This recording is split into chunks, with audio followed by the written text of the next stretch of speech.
السلام عليكم ورحمة الله تعالى وبركاته.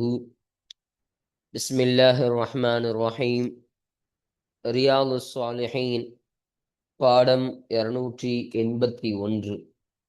இந்த ரியாது சாலிஹின் கிதாபினுடைய 281ஆம் நாள் பாடத்தில் நாம் அமர்ந்திருக்கின்றோம்.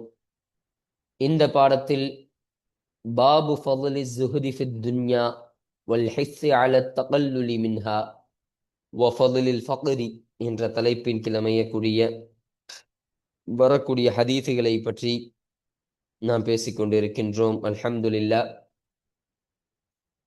நம்முடைய ஜாமியா ரகீப் எஜுகேஷனல் ட்ரஸ்டின் மூலமாக பல தீன் சம்பந்தப்பட்ட சேவைகளையும் பல துன்யா சம்பந்தப்பட்ட சேவைகளையும் நாம் செய்து கொண்டிருக்கின்றோம்.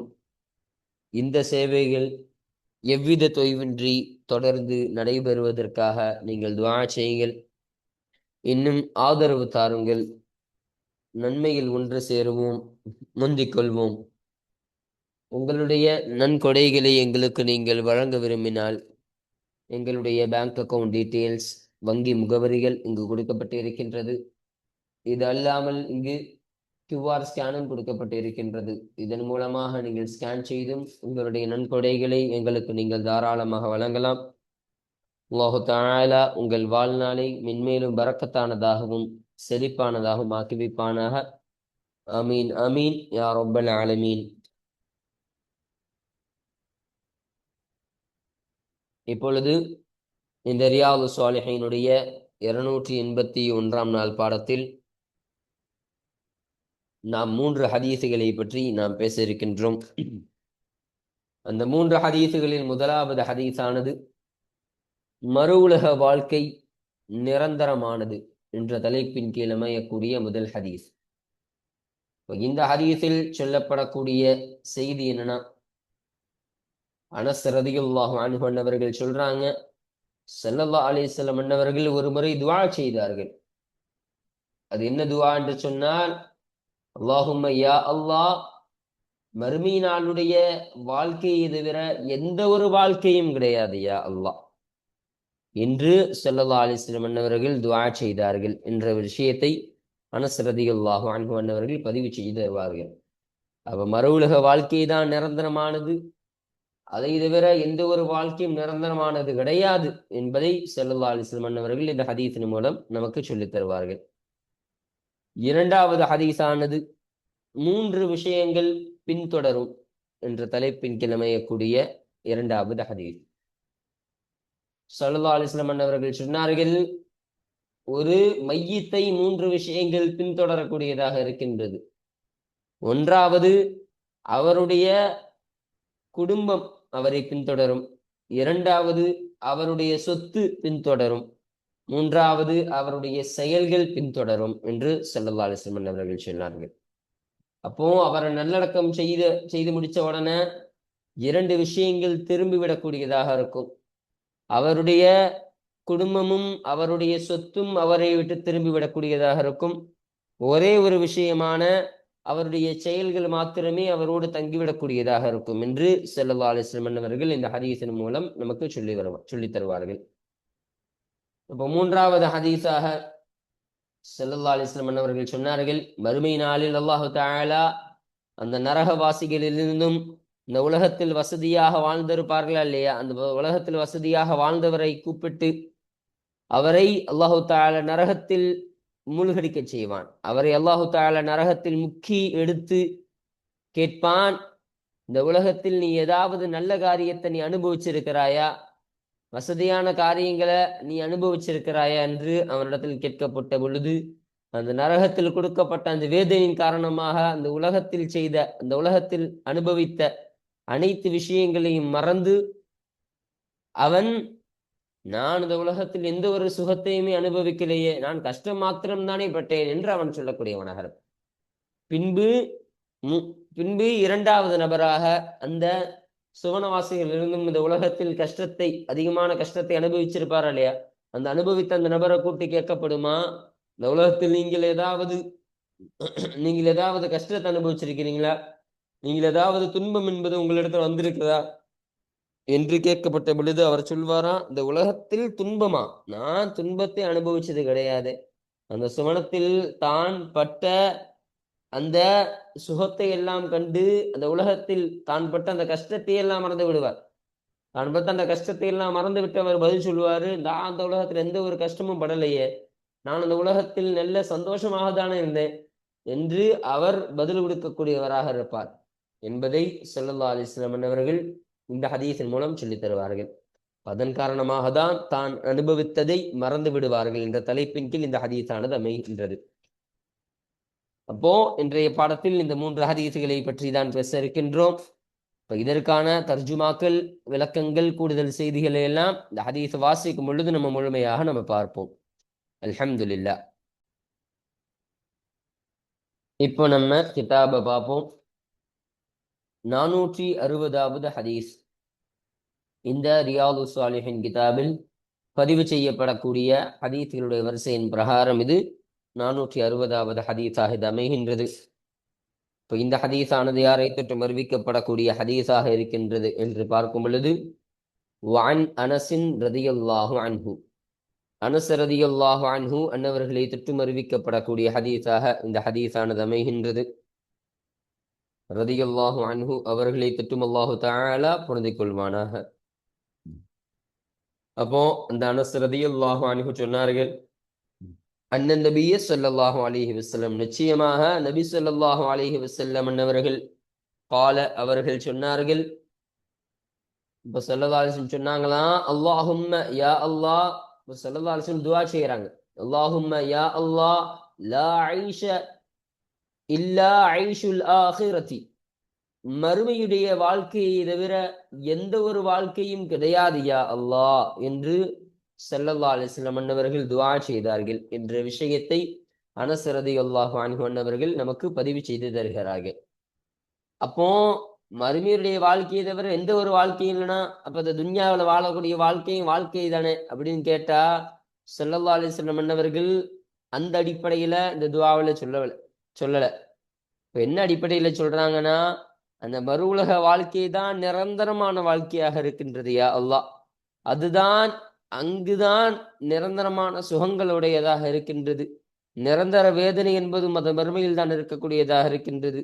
உன்னுடைய நியாமத்து என்பதும் மறுமையில் தான் நிரந்தரமாக கிடைக்கக்கூடியதாக இருக்கின்றது. அப்போ என்னென்ன விஷயங்கள் எல்லாம் மறுமையில கிடைக்கக்கூடியதாக இருக்குதோ அது எல்லாமுமே அதுதான் நிரந்தரமாக இருக்கக்கூடியதாக இருக்கு. இந்த உலக வாழ்க்கையை கம்பேர் பண்ணி பார்க்கும் பொழுது, ஒப்பிட்டு பார்க்கும் பொழுது இந்த உலக வாழ்க்கையில் ஒண்ணுமே கிடையாது யா அல்லாஹ் என்று ஸல்லல்லாஹு அலைஹி வஸல்லம் சொல்கிறார்கள். இந்த உலகத்தில் இருக்கக்கூடிய சுகங்கள் பொய்யானது. இந்த உலகத்தில் இருக்கக்கூடிய நம்முடைய குடும்பங்கள் நிரந்தரம் இல்லாதது, நம்முடைய சொத்துக்கள் நிரந்தரம் இல்லாது, நம்முடைய சுகங்கள் நிரந்தரம் இல்லாதது. இந்த உலகத்துல நமக்கென்று சொந்தமாக எதுவெல்லாம் வைத்திருப்போமோ அதெல்லாம் மௌத்து வரைக்கும் தான் நமக்கு நிரந்தரம். இன்னும் சொல்ல போனா மௌத்து வரைக்கும் கூட சில விஷயங்கள் நிரந்தரமாக இருக்காது. நம்முடைய மரணத்திற்கு முன்னாலே சில விஷயங்கள் எல்லாம் கையிலிருந்து போகக்கூடியதாக இருக்கக்கூடியதாக இருக்கும். நம்முடைய உறவுகள் நம்ம மௌத்து வரைக்கும் கூட இருப்பாங்களா? பிரிந்து போவார்கள். நம்முடைய வாப்பா வஃபாத் ஆவாங்க, நம்முடைய உம்மா வஃபாத் ஆவாங்க நம்மளை விட்டும். இப்போ நம்முடைய பிள்ளைகளும் வஃபாத் ஆகுவதற்கான வாய்ப்பு இருக்கு. யார் வேண்டுமானாலும் போகலாம். அப்போ உறவு நிரந்தரம் கிடையாது. ஒரு மிகப்பெரிய ஒரு பணக்காரனா இருக்கிறான், அல்லாஹ் நினைச்சா நாளை அவன் ஏழையாக ஆகிவிடுவான். அந்த சொத்து அவன் மரணம் வரைக்கும் அந்த சொத்து அப்படி இருக்குமான்னு கேட்டா கிடையவே கிடையாது. அல்லாஹ் நினைச்சா, அல்லாஹு தஆலா நாடினால்தான் அவனுக்கு அந்த சொத்து அவன் வஃபாத் ஆகும் வரையிலும் பணக்காரனாக இருக்க முடியும். அல்லாஹுடைய நாட்டம் இல்லைன்னு சொன்னா, அல்லாஹ் வேறு விஷயமாக இவனை ஏழையாக ஆக்க வேண்டும் என்று அல்லாஹ் நாடிவிட்டான் என்று சொன்னால் அடுத்த நாளே இவன் ஏழையாக ஆகிவிடுவான். அதில் எந்த ஒரு மாற்று கருத்தும் கிடையாது. அப்போ இதுதான் இந்த உலக வாழ்க்கை என்பது இப்படி நிரந்தரம் இல்லாததாக தான் இருக்கக்கூடியதாக இருக்கின்றது. அப்போ நாளை மறுமை நாளில் அல்லாஹு தஆலா சுவனத்திற்கென்று ஒரு நபரை ஆக்குறான்னு வைங்க. சுவனத்திற்கு ஒரு நபர் ஆக்கிட்டான்னு சொன்னா நிரந்தரமா சுவனத்திற்கு தான் ஆக்குவான். நீ கொஞ்ச நாள் சுவனத்துல அப்புறம் ஒன்று நரகத்துல நான் போடுவேன் இப்படின்னு அல்லாஹு தஆலா மாற்றுப்படுத்த செய்ய மாட்டான். அல்லாஹ் அப்படிப்பட்டவனு கிடையாது. அப்போ அல்லாஹ் சுவனத்தை நிர்ணயிச்சுட்டான்னு ஒரு மனிதனுக்கு சுவனம் என்பதுதான் அவனுக்கு காலம்புறம் அவன் அதில் தங்கக்கூடியவனாக இருப்பான். அதுதான் அவன் தங்குமிடமாக ஆகிவிடக்கூடியதாக இருக்கும். அல்லாஹ் ஒருத்தனுக்கு ஒரு தரஜா கொடுத்துட்டான், ஒரு அந்தஸ்தை கொடுத்துட்டான்னு சொன்னா அந்த அந்தஸ்து தான். அதுக்கப்புறம் அந்த அந்தஸ்துல இருந்து கொஞ்சம் கீழே இறக்க மாட்டான். உயர்த்தவனா செய்வானே தவிர அல்லாஹு தஆலா அதிலிருந்து கீழே இறக்க மாட்டான். எந்த ஒரு கட்டத்தில் நமக்கு கிடைத்த நியாமத்து என்பது அந்த மறுமையில் தட்டி போகக்கூடியதாக இருக்காது. எல்லாமுமே நிரந்தரமாக நம்மோடு ஒன்று சேர்ந்து இருக்கக்கூடியதாக இருக்கும் இல்லையா? அப்படிப்பட்ட அந்த வாழ்க்கை தான் நிரந்தரமான வாழ்க்கை. அதுதான் வாழ்க்கை. அந்த வாழ்க்கையை தவிர எந்த ஒரு வாழ்க்கையும் கிடையாது என்பதை தான் ஸல்லல்லாஹு அலைஹி வஸல்லம் அன்னவர்கள் இந்த துஆவின் மூலம் நமக்கு சொல்லித் தருகிறார்கள். பாருங்க, முத்தஃபகுன் அலைஹி. இந்த ஹதீஸானது புகாரி, முஸ்லிம் ரஹ்மத்துல்லாஹி அலைஹிமா அவர்கள் இருவரும் இத்திஃபாக் செய்து சேர்ந்து அறிவித்த ஹதீஸாக இந்த ஹதீஸானது அமைகின்றது. அப்போ இந்த ஹதீஸானது இந்த பாடத்திற்கு கீழே பதிவு செய்யப்படுவதற்கான காரணம் என்னன்னு சொன்னா, இங்கு ஸல்லல்லாஹு அலைஹி வஸல்லம் அன்னவர்கள் இந்த உலக வாழ்க்கை என்பது மிக அரிதான ஒரு வாழ்க்கை, ரொம்ப சொற்பமான சுகங்களை கொண்ட ஒரு வாழ்க்கை. இது நிரந்தர வாழ்க்கை கிடையாது. மறுமையுடைய அந்த மறுமை நாளுடைய வாழ்க்கை தான் நிரந்தரமானது. அதுதான் வாழ்க்கை என்பதை ஸல்லல்லாஹு அலைஹி வஸல்லம் அன்னவர்கள் இந்த துஆவின் மூலம் சொல்லி தந்தார்கள் இல்லையா? அப்போ இதன் காரணமாக தான் இந்த ஹதீஸானது இந்த பாடத்திற்கு கீழே பதிவு செய்யப்படுவதற்கான காரணமாக இது அமைகின்றது. அல்ஹம்துலில்லாஹ். அடுத்தபடியாக 461வது ஹதீஸை நம்ம பார்ப்போம். இப்ப இந்த ஹதீஸானது யாரை தொற்றும் அறிவிக்கப்படக்கூடிய ஹதீஸாக இருக்கின்றது என்றால் வான்ஹு. இந்த ஹூடைய லமீரு இதற்கு முந்தைய ஹதீஸான இந்த 460வது ஹதீஸினுடைய அறிவிப்பாளரான அந்த அனஸ் ரலியல்லாஹு அன்ஹு அன்னவர்களை பார்த்து மீளக்கூடியதாக இருக்கு. அப்போ இந்த ஹதீஸும் அந்த அனஸ் ரலியல்லாஹு அன்ஹு அன்னவர்களை தொட்டும் அறிவிக்கப்படக்கூடிய ஹதீஸாக இது இருக்கின்றது. பாருங்க, அன் ரசூலில்லாஹி ஸல்லல்லாஹு அலைஹி வஸல்லம், அல்லாஹ்வுடைய தூதர் ஸல்லல்லாஹு அலைஹி வஸல்லம் அன்னவர்களை தொட்டும் அந்த அனஸ் ரலியல்லாஹு அன்ஹு அன்னவர்கள் அறிவிக்கின்றார்கள். அப்போ ஸல்லல்லாஹு அலைஹி வஸல்லம் சொன்னாங்க, கால ஸல்லல்லாஹு அலைஹி வஸல்லம் அன்னவர்கள் சொன்னார்கள், யத்பஉல் மய்யித ஸலாஸத்துன். இங்க மைத்தன் போட்டிருக்கிறாங்க, சுக்குன் வச்சு, இது தவறு. இங்க ஷத்து வச்சு கஸ்ரா வரணும். மையித்த என்பதாக மீமுக்கு ஃபதஹ, யாவுக்கு கஸ்ர வரணும். மையித்த. அப்போ எத்பஉல் மையித்த, ஒரு மையத்தை பின்தொடரும். மையித்துனா ஒரு இறந்தவரை பின்தொடரும். ஸலாஸத்துன், 3 விஷயம் என்பது ஒரு மையத்தை பின்தொடரக்கூடியதாக இருக்கும். அப்போ ஒரு நஃபாத்தாகி செல்கிறான் என்று சொன்னால் அந்த இறைவனை அந்த இறந்தவரை ஒரு 3 விஷயங்கள் பின்தொடர்ந்து வரக்கூடியதாக இருக்கும் என்பதை ஸல்லல்லாஹு அலைஹி வஸல்லம் சொன்னாங்க. முதலாவது அஹ்லுஹு, அவனுடைய குடும்பம் அவனை பின்தொடர்ந்து வரக்கூடியதாக இருக்கும். அப்போ அவனுடைய குடும்பத்தார்கள் வருவார்கள் இல்லையா? ஒருவன் வஃபாத் ஆகிவிட்டான், வஃபாத் ஆகிவிட்டு அவனை கஃன் செய்து விட்டார்கள். கஃன் செய்து தஃன் செய்வதற்காக தூக்கிட்டு போறாங்க கபரிஸ்தானுக்கு.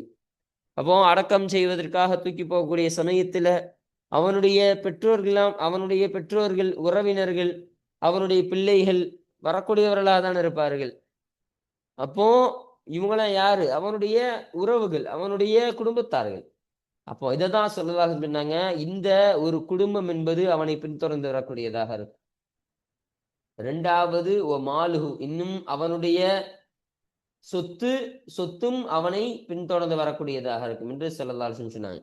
இப்போ அவனுடைய சொத்து, இப்போ நம்ம என்ன அடக்கம் பண்ற வரைக்கும் நம்ம கையில என்ன மோதிரம் போடுறாங்களா, இல்ல செயின் போடுறாங்களா, என்ன சொத்து அவனுக்கு பின்னாடி வருதுன்னு ஸல்லல்லாஹு அலைஹி வஸல்லம் சொல்றாங்கன்னா, இங்க அது விஷயம் கிடையாது.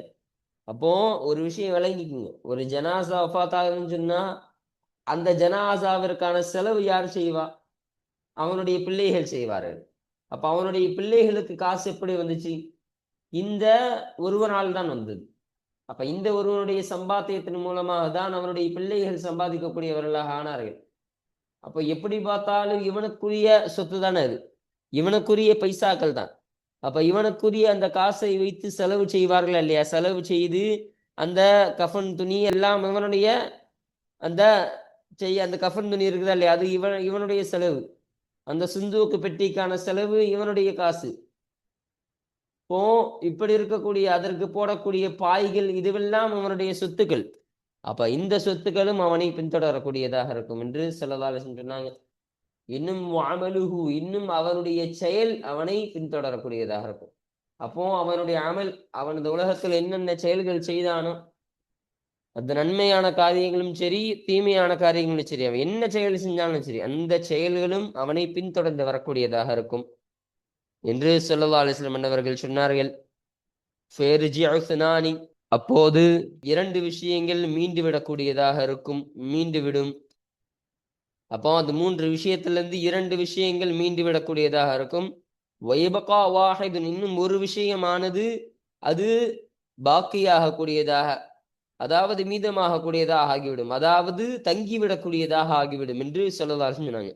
அந்த 3 விஷயத்துல 2 விஷயம் திரும்பி வந்துரும், ஒரு விஷயம் அவனோடையே தங்கிவிடக்கூடியதாக இருக்கும் என்று ஸல்லல்லாஹு சொன்னாங்க. பாருங்க, இர்ஜிஉ அஹ்லுஹு வ மாலுஹு, அவனுடைய குடும்பமும் அவனுடைய சொத்தும் மீண்டு வந்துவிடும். அப்போ அந்த மீண்டு வரக்கூடிய 2 விஷயம் என்ன? ஒண்ணு அவனுடைய சொத்து, இன்னொன்னு அவனுடைய குடும்பம். இந்த குடும்பமும் சொத்தும் அந்த கபிரிஸ்தான் வரைக்கும் சென்று திரும்பவும் அது மீண்டு வரக்கூடியதாக இருக்கும். குடும்பத்தார்கள் வந்துறாங்க, அவனுடைய சொத்துக்களும் திரும்ப வந்து விடக்கூடியதாக இருக்கும். வயபகா, இன்னும் தரிபட்டு விடும், இன்னும் தங்கிவிடும். அமலுஹு, அவனுடைய அமலானது, அவனுடைய செயலானது அவனோடே தங்கிவிடக்கூடியதாக இருக்கும் என்று சொல்ல சொன்னாங்க. அப்போ குடும்பமும் போயிரும், சொத்தும் போயிரும். ஆனா அவன் செய்த அந்த அமல்கள், அவன் செய்த அந்த செயல்பாடுகள், அந்த செயல் அவனோடு அது தங்கிவிடக்கூடியதாக, அது அவனோடு இருக்கக்கூடியதாக இருக்கும் என்று ஸல்லல்லாஹு அலைஹி வஸல்லம் அவர்கள் இங்கு சொல்லி தந்தார்கள். முத்தஃபக்குன் அலைஹி, இந்த ஹதீஸானது புகாரி முஸ்லிம் ரஹமத்துல்லாஹி அலைஹிமா அவர்கள் இருவரும் இத்திஃபாக் செய்து சேர்ந்து அறிவித்த ஹதீஸாக இந்த ஹதீஸானது இருக்கின்றது என்பதை நமக்கு சொல்லி தருகிறார்கள். அப்ப இந்த ஹதீஸானது இந்த பாடத்திற்கு கீழே பதிவு செய்யப்படுவதற்கான காரணம் என்னன்னு சொன்னா, இங்கு ஸல்லல்லாஹு அலைஹி வஸல்லம் அவர்கள் சொல்லும் பொழுது 3 விஷயம் அவங்க கூட செல்லும், அந்த மையத்தோடு போகக்கூடியதாக இருக்கும். அந்த 3 விஷயத்தில் அவனுடைய குடும்பத்தார்களும் அவருடைய சொத்தும் மீண்டு வரக்கூடியதாக இருக்கும். இப்ப எதனால மீண்டு வருது? இந்த அவனுடைய குடும்பமும் சரி, அவனுடைய சொத்தும் சரி, இத அவன் அந்த உலகத்தில் சம்பாதித்த ஒன்று. குடும்பத்தார்கள் எப்படி உருவாகுனாங்க? இவன் இந்த உலகத்துல வாழ்றதுனால உருவாகுனாங்க. அப்ப இந்த சொத்து எப்படி உருவானுச்சு? இந்த உலகத்துல அவன் சம்பாதிச்சான், அதனால உருவானுச்சு. அப்ப இதுவும் இதுவும் உலகத்திற்குரிய விஷயம். இது மறுமை வரைக்கும் சென்று சேராது, சென்று சேரக்கூடிய ஒன்றாக இருக்காது. அப்ப அவனுடைய சொத்தும் சரி, அவனுடைய குடும்பமும் சரி, இந்த உலகத்திலே இருக்கக்கூடியதாக இருக்கும். இந்த உலகத்துல அவன் சம்பாதிச்சு இந்த உலகத்துல இருக்கக்கூடியதாக இருக்கும். அப்ப அவனுடைய அமல் மாத்திரம்தான் அவனோடு தங்கிவிடக்கூடியதாக இருக்கும் என்று சொல்லலாம் சொன்னாங்க. அப்ப அமல் என்பது மறுமைக்கான ஒன்றாக இருக்கின்றது. இப்ப இந்த உலகத்தில் அவன் அமல் செய்தாலும் அந்த அமல் அவன் எதற்காக செய்கிறான்? மறுமை நாளில் அவன் நல்லா இருப்பதற்காக, மறுமை நாளில் அவன் பிரயோஜனம் பெறுவதற்காக தான் இந்த அமலை செய்யக்கூடியவனாக இருக்கிறான். அதனால் இந்த அமலானது தான் நிரந்தரமானது. அவனுடைய சொத்துக்களும் நிரந்தரம் கிடையாது, அவனுடைய குடும்பத்தார்களும் நிரந்தரம் கிடையாது. அப்போ இந்த உலகத்தில் உள்ள அந்த சொத்துக்களும் அந்த குடும்பத்தார்களும் நிரந்தரம் கிடையாது. அது அரிதான ஒன்று. அது சிறிது காலத்திற்கு சுகமளிக்கக்கூடிய ஒன்றாக தான் அது இருக்கின்றது என்பதை ஸல்லல்லாஹு அலைஹி வஸல்லம் அவர்கள் இந்த ஹதீஸின் மூலம் சொல்லித் தருகிறார்கள். இந்த ஒரு கருத்தின் காரணமாக தான் இந்த ஹதீஸானது இந்த பாடத்திற்கு கீழே பதிவு செய்யப்படுவதற்கான காரணமாக இது அமைகின்றது. அல்ஹம்துலில்லாஹ். அடுத்தபடியாக 462வது ஹதீஸ்.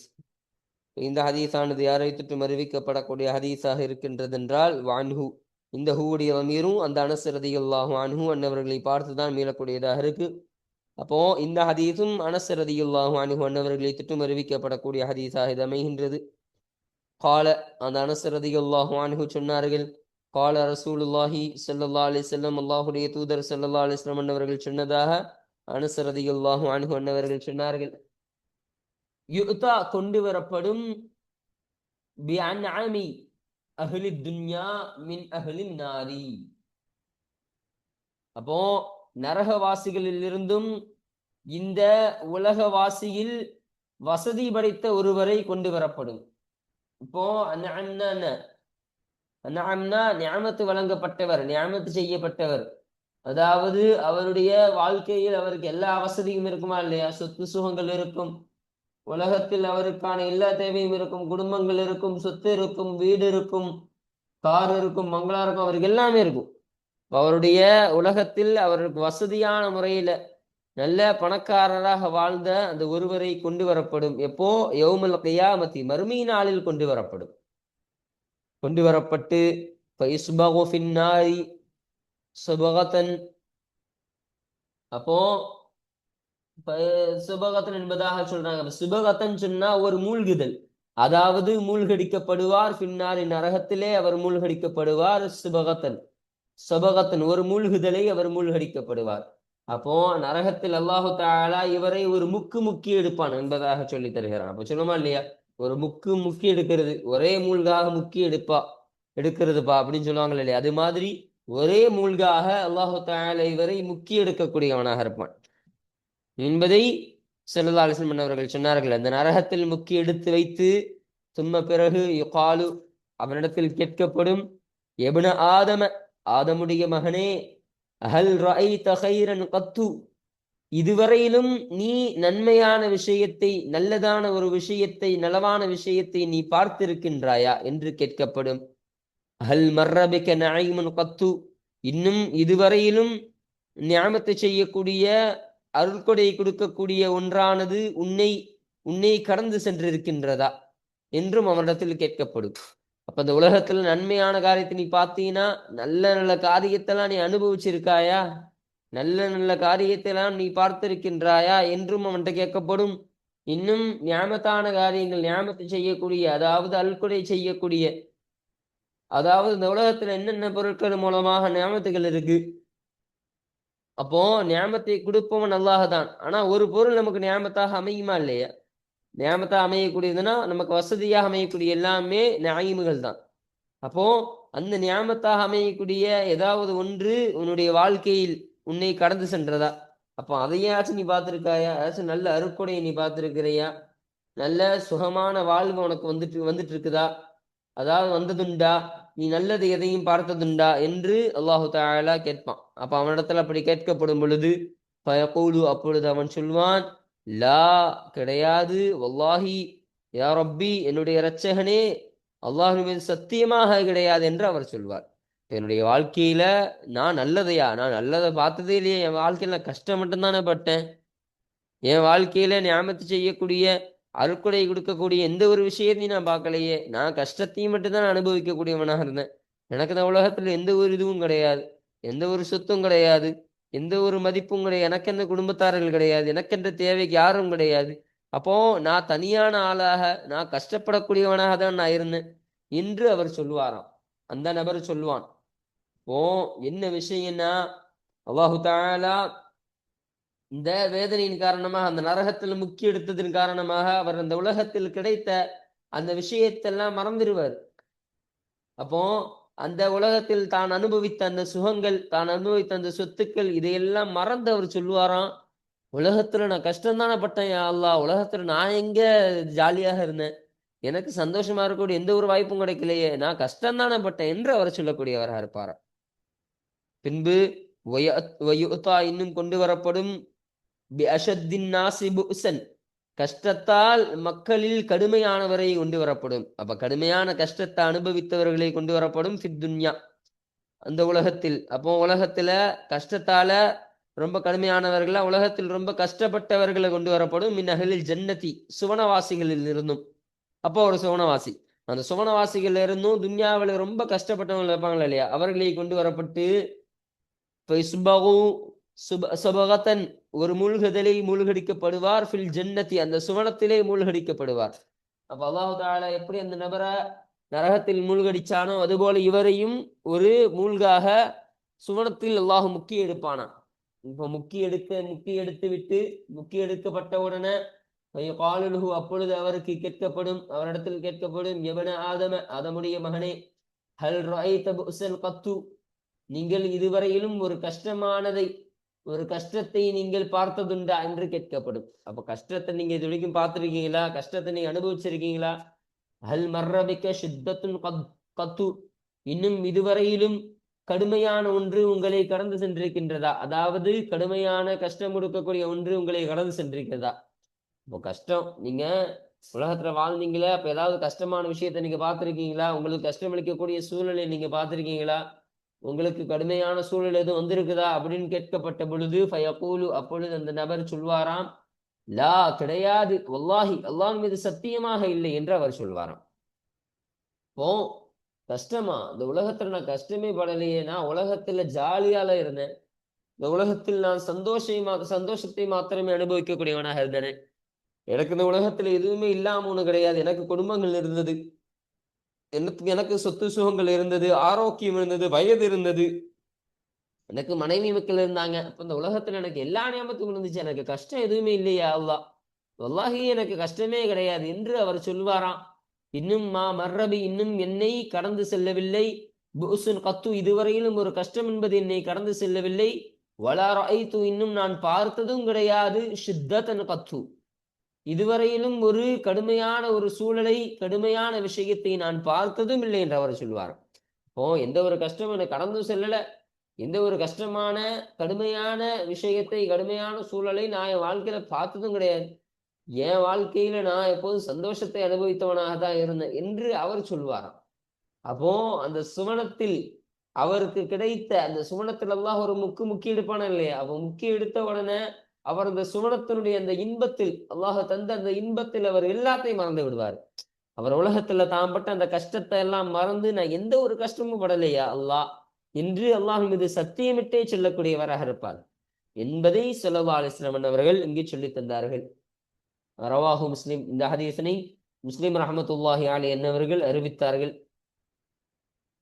அப்போ இந்த ஹதீஸானது இந்த பாடத்திற்கு கீழே பதிவு செய்யப்படுவதற்கான காரணம் என்னன்னு சொன்னா, இங்கு ஸல்லல்லாஹு அலைஹி வஸல்லம் அவர்கள் சொல்லும் பொழுது 2 நபரை கொண்டு வரும்னு சொன்னாங்க. 2 நபரை கொண்டு வரப்படும். முதல் நபர் யாரு? இந்த உலகத்துல நல்ல ஜாலியாக, நல்ல வசதியாக இருந்தவர். 2வது நபர் இந்த உலகத்துல கஷ்டப்பட்டவர்.